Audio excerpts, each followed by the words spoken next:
My friends, nobody disputes that poison has been injected into the Middle East.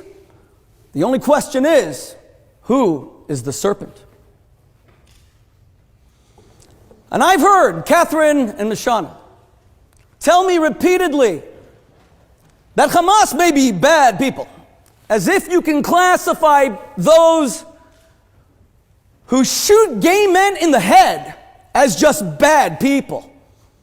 As if you can classify those who aid and abet honor killings of Muslim women for doing nothing but falling in love just bad people.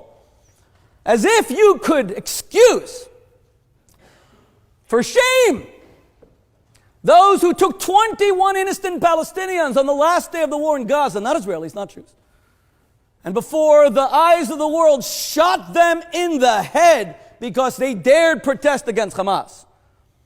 As if you can simply call them bad people.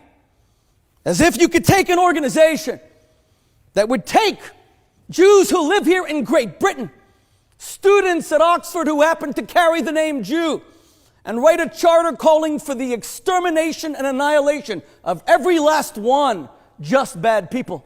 My God, if a Jew did that, I would call it an abomination.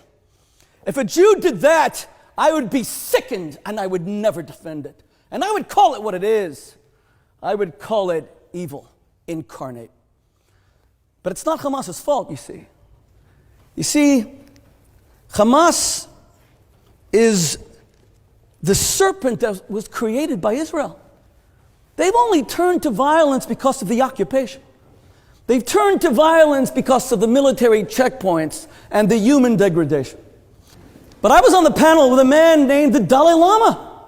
And you know what? He has been under military occupation by a country called China since, 1950. Even if you believe that the Palestinians are under military occupation, in that they honored the Oslo I and Oslo II Accords, where Israel gave Yasser Arafat control of 97% of the Palestinian population, which it remains till this day.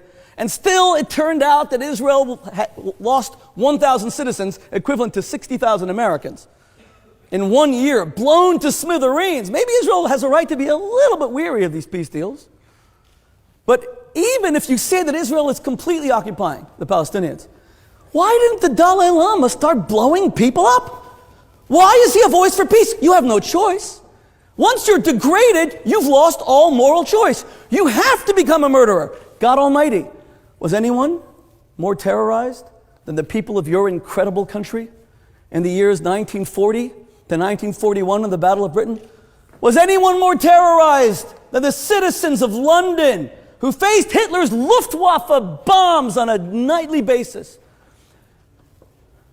Did Britain send suicide bombers into nurseries? And by the way, Israel never even contemplated getting anywhere near how the Allies responded in Japanese and German cities. You speak about Israel precision bombs. What do you want Israel to be? God? Technology is advanced, but it's not that advanced. Where is the Air Force base underneath this chamber? Where are the rocket launchers? Does Britain build its nuclear silos in the middle of St. John's? What is Hamas doing having military command posts under hospitals? Who does that to children? Who makes kids into bulletproof vests? And by the way, who asks children to stay there even after the imperialist Jews inform them that a bomb is coming? Who tells them that if you leave, you will be shot? Who does television broadcasts that announces to the Palestinian children that they have an obligation to give their, quote, head and shoulders to the Palestinian cause, that they must martyr themselves? Again, if any Jew said that to a Jewish child, let alone a Palestinian child created equally in the image of God, I would call it an abomination. The fact is, Catherine, I'm not warmed up just yet, but I will be. My friends, the fact is that Islam is a great world religion. And I'm not concerned about Hamas and Israel. You're correct, Catherine. Israel's a strong country. We learned after the Second World War we had no choice. We learned after seeing some of the reactions in the room tonight that we couldn't rely on other people to protect us. And God bless the IDF. But I will tell you, you know who I'm really worried about, to be honest? I'm really worried about my Muslim brothers and sisters. I'm worried about their peace. Israel is strong. It will be strong. It'll continue to be strong. It has no choice. But I ask you, who is going to protect Muslim women should Israel decide, should all the Jews in the Middle East decide, this is just too tough a neighborhood. Miami Beach, where I grew up, much more beautiful. We're just going to leave and finally go to America or come to England. If Israel were to leave the Middle East and cease to exist, I ask you a question. Who is going to protect Islamic women from honor killings, which only don't happen in Israel? Who is going to protect Palestinian homosexuals who are accused of being collaborators and are murdered? And you don't hear almost any objection. Who's going to protect Arab and Muslim women who want to get educated? We just had a Nobel Prize winner who got shot in the head.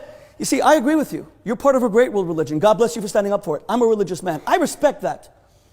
Don't let anyone contaminate your religion, even if they're part of that same religion. And when you ask me, Catherine, where was Israel for the past 60 years? What were they doing? You know what, Catherine? They were simply trying to survive. It wasn't easy. You see, in 1947, the UN voted, just give me a minute here. In 1947, thank you very much. 1947, the UN, and this week is the anniversary, Catherine. We will continue this over drinks. In 1947, the UN voted for 2 states. The Jews accepted it. Catherine, you'll have to tell me over drinks why the Arabs did not. The 1936 Peel Commission. The Jews accepted a division of the land. The Arabs did not. 1967. Israel conquered all this land after an annihilatory war launched on them, especially from Jordan, who wasn't even part of the war. And Moshe Dayan says 4 days later, we want to give it all back. West Bank, Gaza. Gaza's given back already. You know how the Arabs responded? They met in Khartoum in Sudan a month later. Everyone knows the story. 3 no's. No negotiations. No peace. No recognition. Israel withdrew from Gaza completely in 2005. But Hamas is not interested in peace. Hamas is interested in contaminating a great world religion by being more interested in seeing the spilling of blood. And that's what sickens me about the ISIS beheadings. You know what sickens me? It's the glee with which they murder. And even if Hamas were to get up and say, you know what, we value Jewish life. We value Jewish life. But we just are upset that we're being treated. I could even somehow make sense of this. Muslims are created in God's image, as are Jews. We must condemn any organization that targets civilians for murder. There are no excuses. Morality is now, it's universal, it's for all time. Thank you very much.